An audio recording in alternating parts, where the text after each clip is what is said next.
The small town of Riverton was quiet that spring evening. The sun was setting behind the hills, painting the sky in shades of orange and pink.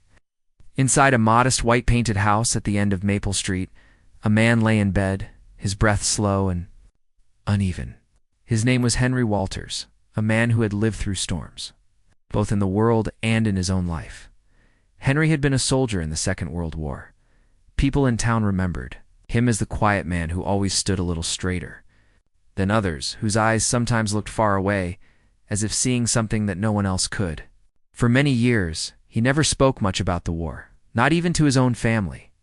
He preferred to talk about fishing, gardening, or the weather. The weight of those memories was always with him. Now time was running out. His hair was mostly gray, his once strong hands now thin and pale. The room smelled faintly of old wood and the lilac flowers that his wife had placed by the window.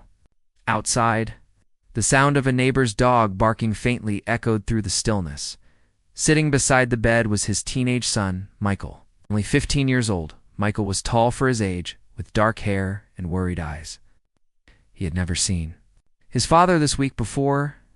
Henry had always been the strongest man he knew, someone who could fix anything, carry heavy crates without help, work long hours without complaining. But now he looked fragile, like the thin autumn leaves that could break with the slightest touch. Henry opened his eyes slowly and looked at his son. His voice was raspy, but there was still a firmness in his tone.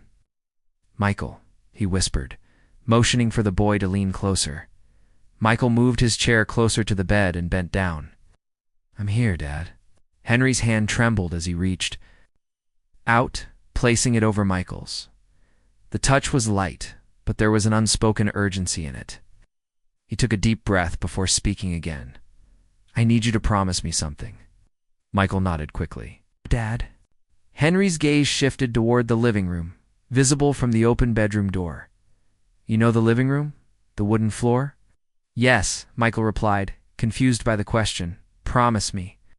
Henry's voice grew softer, almost a whisper. "Never touch the floor there. Not with your feet, not with your hands. Never." Michael blinked, trying to understand. Why did something happen? Henry squeezed his son's hand gently, but didn't answer the question. Instead, he looked directly into his son's eyes. His expression was serious, the same look Henry used to give when he wanted Michael to know something was important. "You must promise me, son. No matter what, don't touch that floor." There was silence for a moment, broken only by the ticking of the clock on the wall. Michael felt a strange chill run down his spine. His father had never asked him for anything like this before. It wasn't a request about school, chores, or even family traditions. It was something different, strange, almost secretive. "Promise," Michael said finally, his voice steady. Henry's shoulders relaxed slightly. He closed his eyes for a moment, as if relieved. "Good boy," he whispered. "That's all I ask." Michael wanted to ask more questions, but something in his father's face told him not to push. He could see that Henry's energy was fading fast. The older man seemed to be drifting between the present and somewhere far away. The rest of the evening passed quietly. Michael's mother brought in a tray with tea, but Henry barely touched it. He spent most of the time holding his son's hand, or staring at the doorway, as if making sure the living room floor stayed untouched. Later that night, as the moon rose and cast a pale light into the room, Henry's breathing grew slower. Michael sat there, his hands still in his father's. There was a strange feeling in the air, a mix of sadness, love, and something unspoken. Henry opened his eyes one last time and looked at his son. "Remember your promise," he said softly. "One day you'll understand." Those were his final words. Moments later, his hand went still. Michael felt a sharp pain in his chest, a mix of grief and shock. Tears filled his eyes as he called for his mother. She came running, her face pale, and wrapped her arms around him. The days that followed were a blur. The funeral was simple but heartfelt, attended by neighbors, friends, and a few old war buddies of Henry's. They shared stories of his bravery, how he once risked his life to save others, but none of them spoke about the strange warning he had given his son, Michael stood near the living room many times in those first weeks after his father's passing. The floor looked ordinary, just wooden planks polished from years of cleaning, but every time he thought about stepping onto it, he remembered the way his father's eyes had looked. There had been no hint of a joke or superstition. It had been real, so Michael kept his promise. He never touched the floor. If something fell there, he would use a broom or ask someone else to pick it up. When he cleaned, he placed rugs and made sure he never stepped on the bare boards. Even as the years went by, the strange rule became part of his life. But in those early days, every time he passed by that room, he wondered what could possibly be so important about a simple patch of floor. The truth, however, remained hidden, waiting for the right time, decades in the future, when another member of the family would finally discover it. Years passed. The Walters family slowly settled into a new routine without Henry. The house remained the same from the outside. A small white home with a neatly trimmed lawn and a wooden porch, but inside there was a quiet emptiness. Where his voice used to be, Michael, now in his early 20s, had grown into a responsible young man. He worked hard at the local hardware store, saved money, and helped his mother with the bills. In time, he met a kind woman named Sarah, who became his wife. Together, they decided to stay in the family home, mostly because Michael couldn't bear the thought of leaving the place where he had grown up. The house had its charm, but it also had its strange rule, one that Michael never broke. The living room floor remained untouched. Sarah found it odd at first. On their first week after moving in together, she noticed how Michael would step around the room, always staying on the rug or hugging the wall. One evening, while they were rearranging furniture, she finally asked, "Why don't you ever walk on the floor here?" Michael paused, his hand resting on the back of a chair. "It's complicated. My father asked me never to touch it. I promised him." Sarah tilted her head. "But why? Is it damaged? Dangerous?" Michael shook his head slowly. "I don't know. He never told me. But he was serious, Sarah. I can still see the look in his eyes when he made me promise. I can't break it." Sarah didn't press him further. She had learned early in their relationship that some promises carried a weight that couldn't be explained. If Michael's father had given him that request on his deathbed, there had to be a reason, even if it was a mystery. As the years went by, Michael kept the living room exactly the same. A large rug covered most of the floor. If a corner of it curled up, he would smooth it down from the edge, never stepping onto the wood. When it came time for cleaning, Sarah would handle that area while Michael busied himself in the kitchen or another room. Their children grew up with this strange household rule. At first, it was just part of their normal life. Their friends thought it was funny, "Your dad doesn't walk on the floor. It's weird." But soon even the children accepted it as something unique about their home. One summer afternoon, when Michael's son David was about 8 years old, he nearly stepped onto the bare wooden boards while chasing a toy car. Michael's voice rang out sharply from across the room. "Stop! Don't touch the floor." David froze mid-step, startled. He looked back at his father. "Why not?" Michael's tone softened. "Because it's important to me. It's a promise." "To Grandpa Henry?" David frowned, clearly wanting more answers, but he could see that his father wasn't going to explain. The boy stepped back onto the rug and picked up his toy. The moment passed, but a small seed of curiosity had been planted in his mind. Years rolled on. The world outside changed. New stores opened in town, cars became sleeker, and technology crept into every corner of life, but inside the Walters home, the rules stayed the same. No one touched the living room floor. There were times when it would have been easier to ignore the rule. When the family repainted the walls, Michael could have stepped on the wood to reach certain spots. When they hosted Christmas dinners, children would run through the house, and sometimes they would almost step onto the floor. But Michael always found a way to protect it, as if guarding something unseen, even as he grew older. Michael never once considered breaking his father's request. It wasn't just a rule anymore. It had become part of who he was. Every time he looked at that floor, he thought of Henry's tired eyes, the quiet urgency in his voice, and the words, "One day, I'll understand." But the years kept passing, and no explanation came. By the time Michael was in his 70s, his own hair had turned silver. His steps were slower, but his habits had not changed. The house was now quieter again, as his children had grown up and moved out. David, now a grown man with a family of his own, often came to visit with his son Ethan. Ethan was a bright, curious teenager who noticed everything. On one visit, he watched closely as his grandfather served tea in the living room, always stepping, only on the rug or along the walls.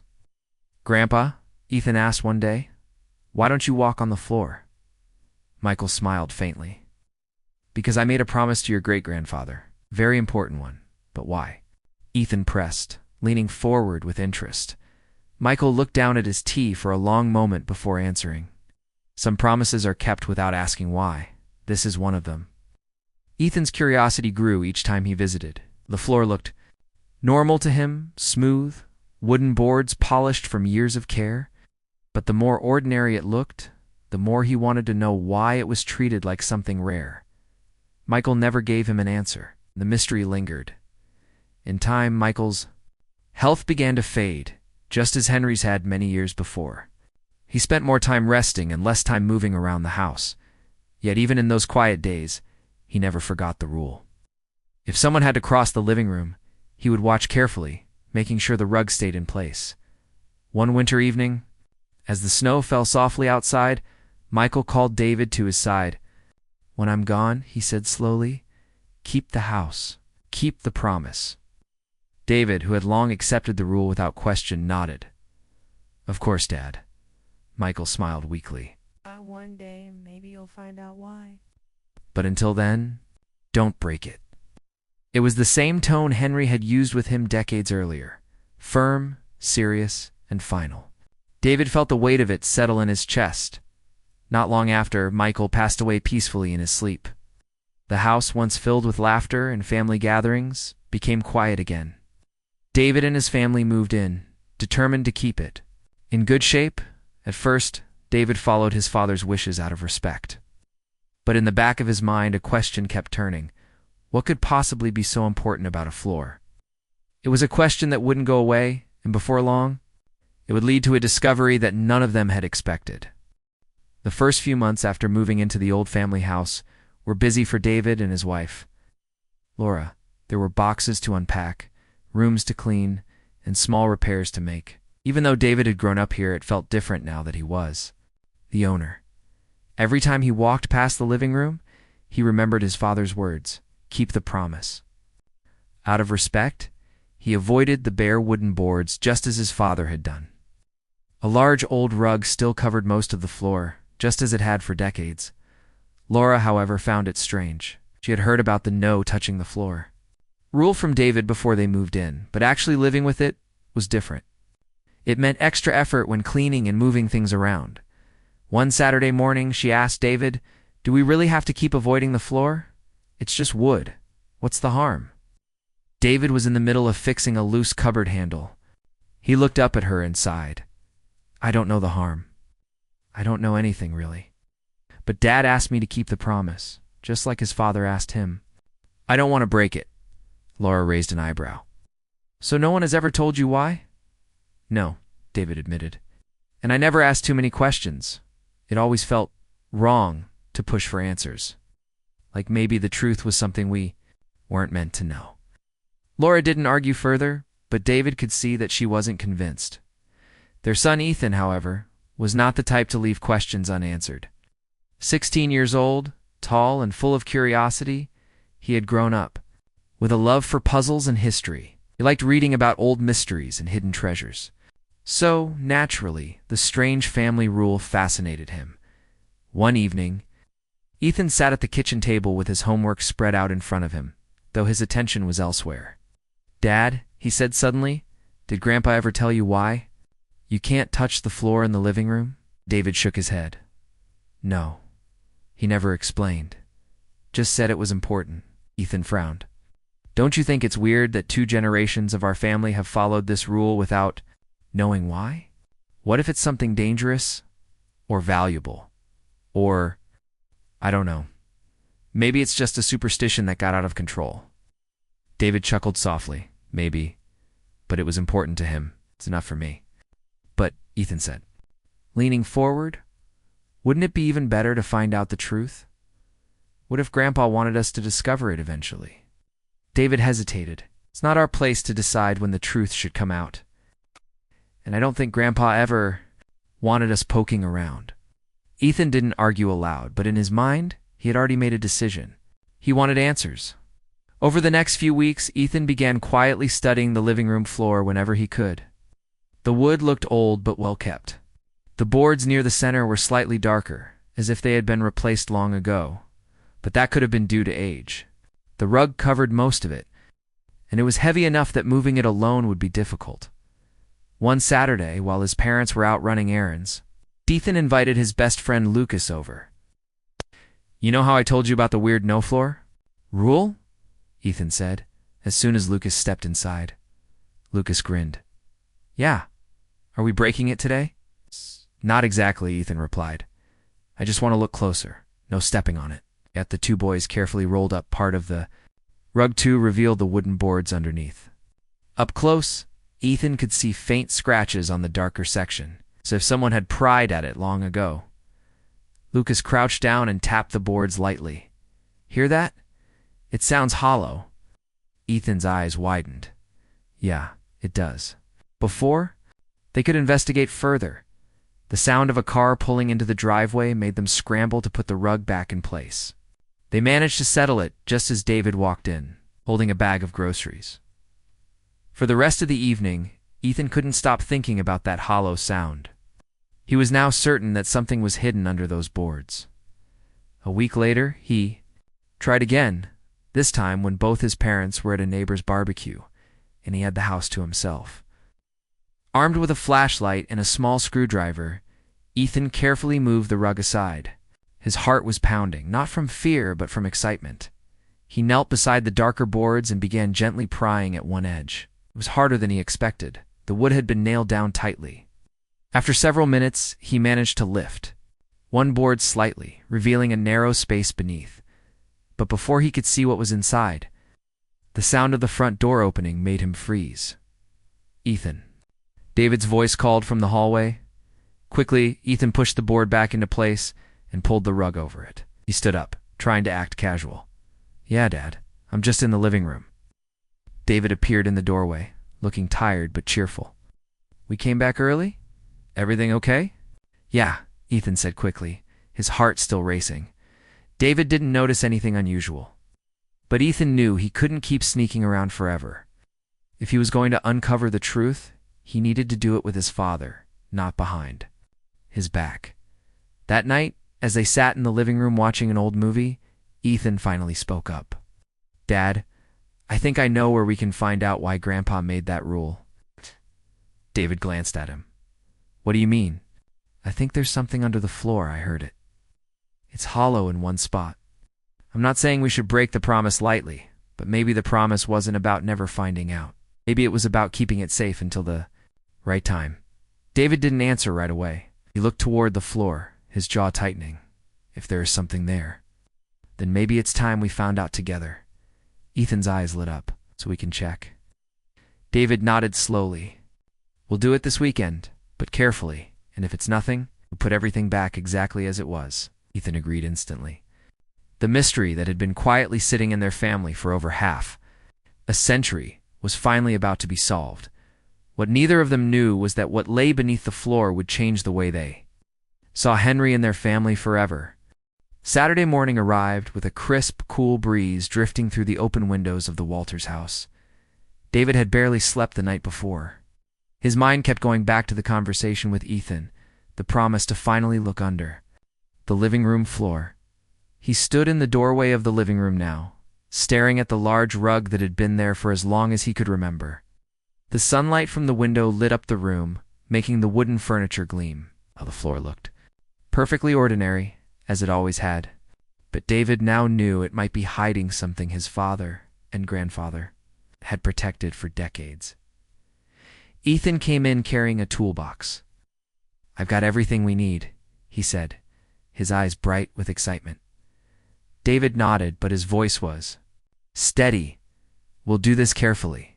Take our time, and if there's something here, we treat it with respect. Together, they began rolling the rug away from the center of the room. Dust rose into the air, and Ethan coughed softly. Beneath the rug, the floorboards looked old but sturdy. In the middle, the section Ethan had found earlier stood out slightly darker and less worn than the rest, as if it had been replaced or repaired a long time ago. Ethan knelt and tapped one of the boards. The hollow sound was clear again. "Hear that?" he whispered. David crouched beside him and nodded. "I hear it." They worked together to pry up the first board. It resisted at first, the nails holding tight after decades of being in place. But slowly it began to lift. The sound of wood creaking filled the air, and with one last pull, the board came loose, revealing a narrow space beneath. The smell that came out was faint but different, old. Like paper that had been hidden away for years, they removed two more boards, making the opening large enough to see clearly inside. There, nestled in the darkness, was a small metal box. It was rectangular, about the size of a shoebox, and covered in dust.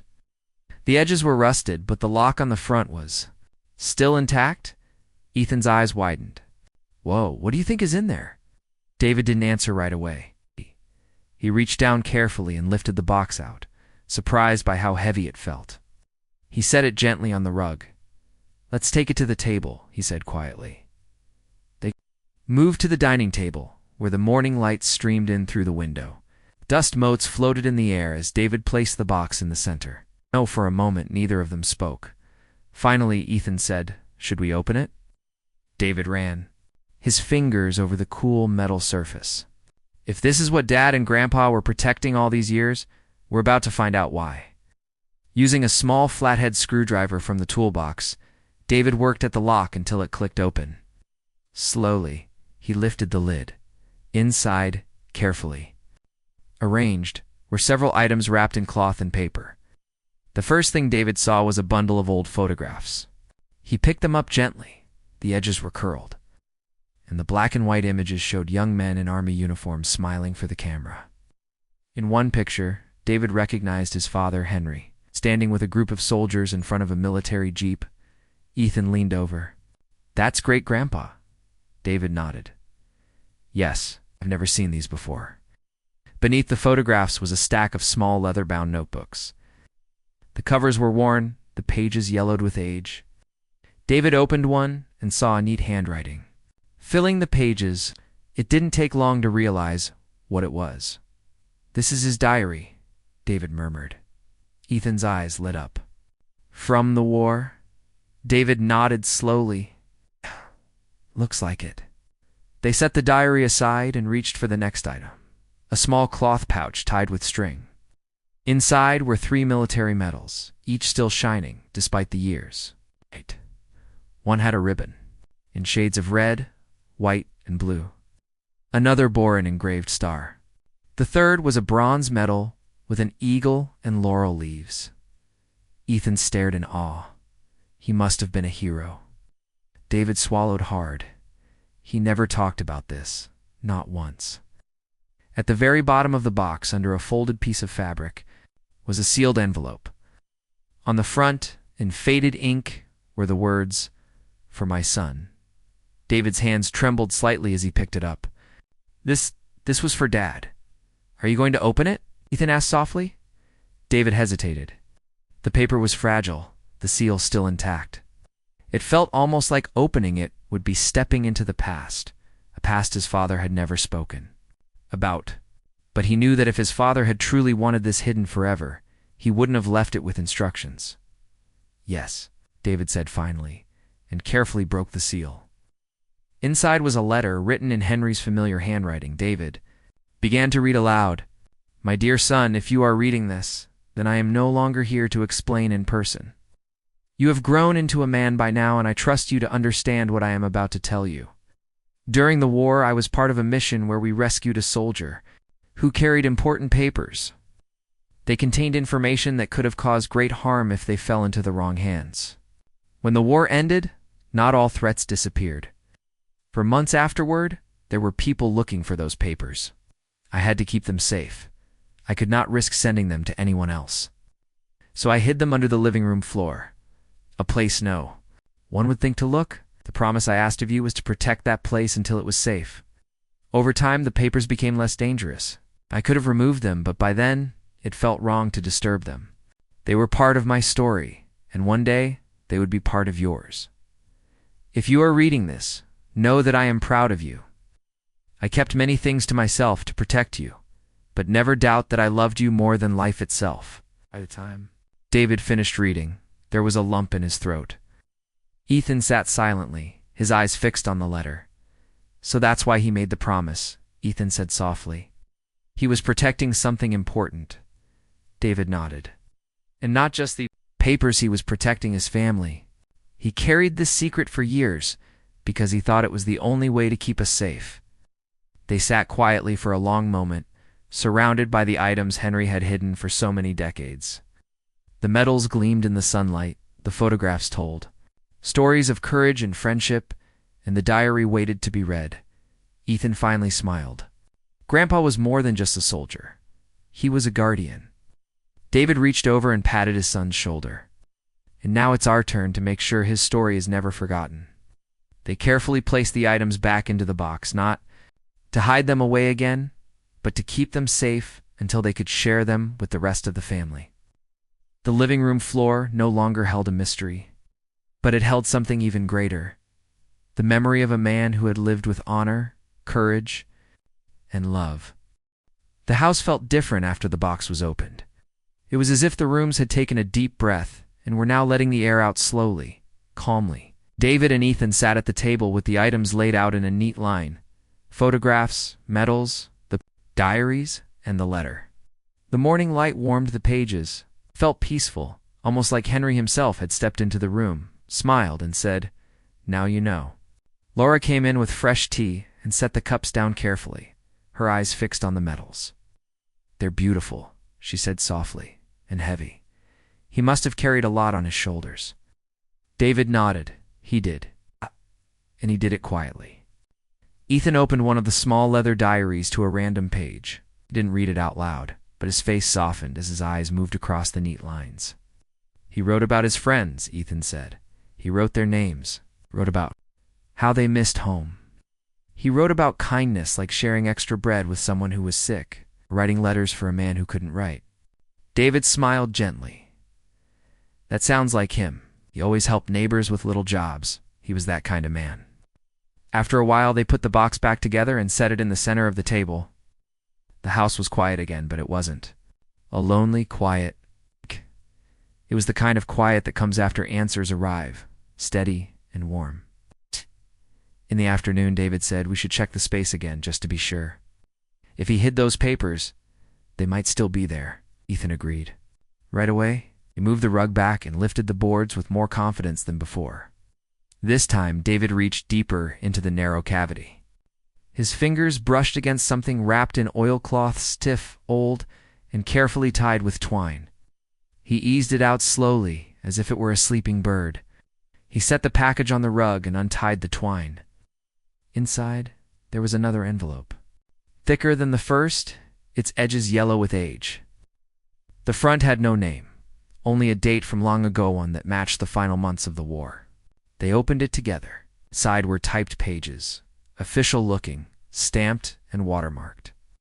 The paper smelled faintly like an old library. There were maps, short reports, and lists of names and places. None of it seemed dangerous anymore. Nothing was secret now. It was history. David looked it over with careful eyes and breathed out in relief. "I think this is what he was guarding," he said. "These were the papers the letter talked about." Ethan leaned in. It all makes sense. Now, the floor wasn't a superstition. It was a promise to protect people. He was keeping his word. They rewrapped the papers and placed them in the metal box with everything else. David lowered the boards gently back into place, but he didn't hammer them down. He wanted to decide what to do on. He wanted the decision to feel right. At evening, they called a small family meeting. Laura brought cookies. Ethan texted his friend Lucas to say he couldn't hang out, but he added, "We found it. It's real." Then he put his phone away and gave his attention to the people in the room. David began to read Henry's letter again, this time slowly, with pauses that let each sentence land. They talked about what it meant to hold a secret for so long. Talked about trust and love and what it costs to carry a promise. David shared a few stories he remembered from his father, little things that had never felt big at the time. It's like how Michael would fix the porch light on cold winter nights without saying a word, or how he'd keep a hand on the living room wall as he walked, careful not to step onto the boards. Now I know he wasn't being strange, David said. He was being loyal. They agreed they should do something with Henry's things, something respectful and open, not hidden. We could talk to the local museum, Laura suggested. They always have displays about the town's history, so maybe they would want to share this story. Ethan's face brightened. We could Also visit the Veterans Center. They have a room where they keep stories from families. We could donate copies of the diaries, or even let them take the originals if they can take care of them. David nodded. I like that. Let's start with the museum here in Riverton. Henry was a part of this town. He should be remembered here. The days that followed moved with a calm rhythm. David called the museum, and when he mentioned the items, medals, diaries, photographs, and papers from the war, the curator was quiet for a moment and then said very softly, "We would be honored." They set a date to visit. For that day came. David and Ethan spent several evenings reading through the diaries.